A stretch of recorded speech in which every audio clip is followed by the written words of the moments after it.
Welcome back to Grade 8 History, Unit Number 1, Creating Canada, 1850 to 1890.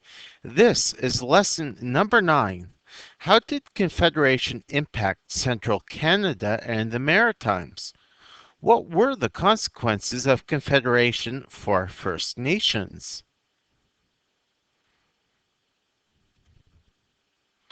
Before we begin today's lesson, let's consider the following. How could Confederation affect Central Canada, meaning Ontario and Quebec, and the Maritimes differently? As well, how could the First Nations be threatened by Confederation? So I want you to put the video on pause so that you can consider these two questions and then write down your responses. All right, let's begin. Even though Ontario, Quebec, Nova Scotia, and New Brunswick were united in 1867, they still had unique cultures and economies. Not all of these provinces were guaranteed to enjoy equal benefits from Confederation.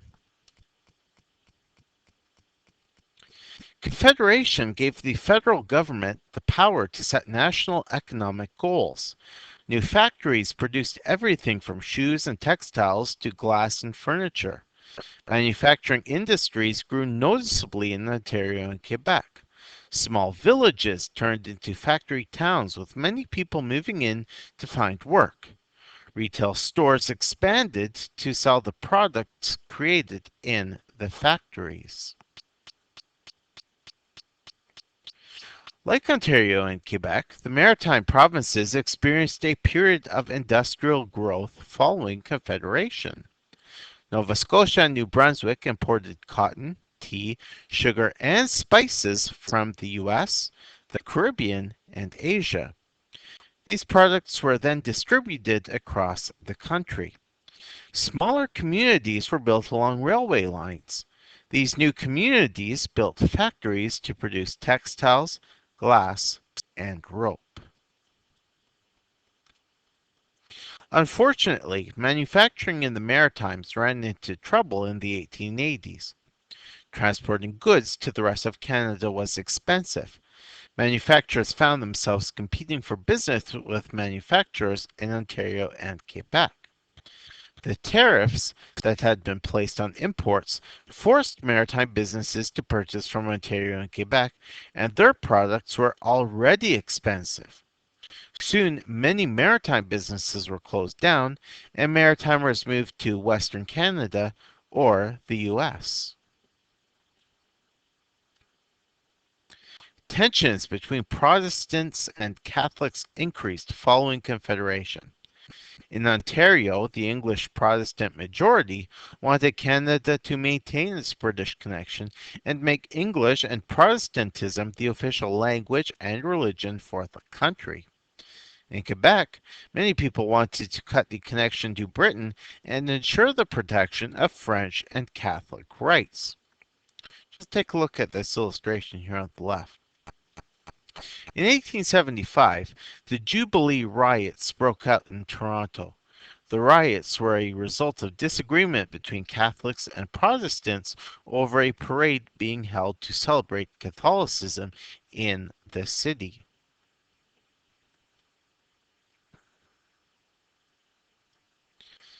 Canada's rapid expansion affected the First Nations greatly. For over 5,000 years, Métis and First Nations peoples who lived in Western Canada had hunted buffalo as a primary food source. They practiced sustainable hunting and used every part of the buffalo. By the 1870s, however, the buffalo population was shrinking dramatically due to overhunting by non-native people. The settlers wanted the buffalo for their skin, which would be sent to factories that made leather belts and coats. As a result, Native and Métis peoples found their source of sustenance near extinction. And you guys can actually see a larger version of this picture in your textbook. Basically, what you're seeing is two men who are standing on or in front of a mound of buffalo skulls. And it shows just how far out of control the hunt by non-native peoples was getting in the 1870s. This is pretty disgusting seeing all of these buffalo skulls. And this is all a result of overhunting by non-native peoples. When native peoples were hunting the buffalo, not only were they making sure to use every piece of the buffalo which they took, but you would not see a mound near this high.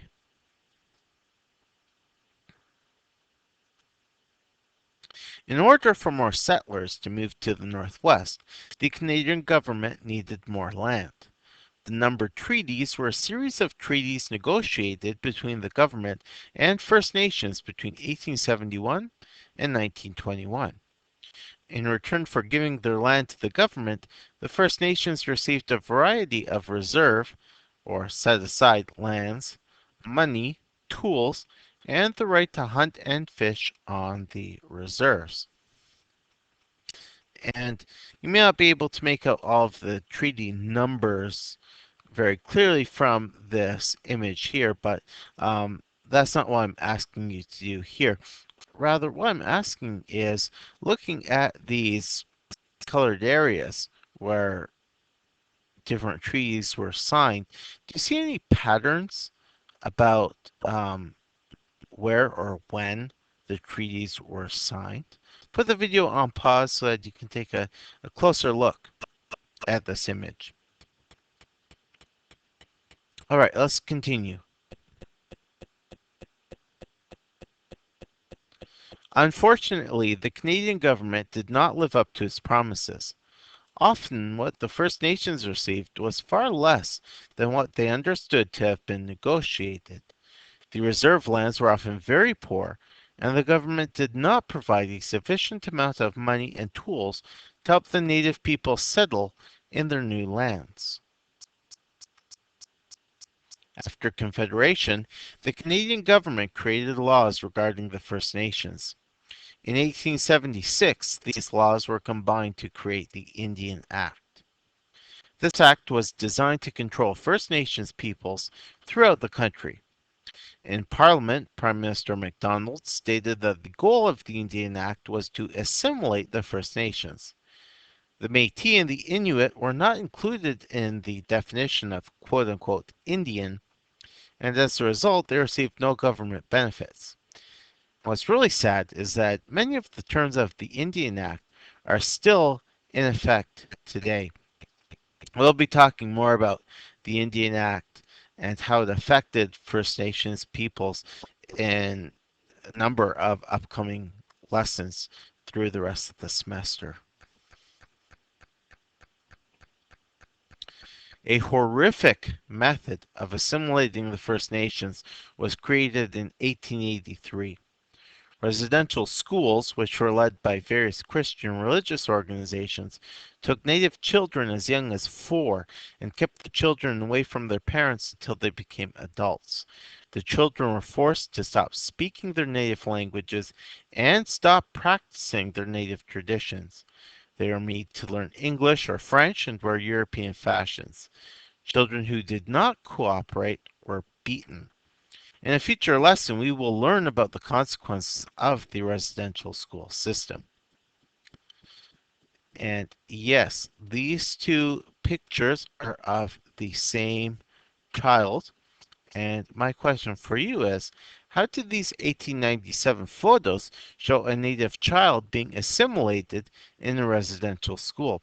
Just put the video on pause so that you can consider this question and then write down your response. All right, let's continue.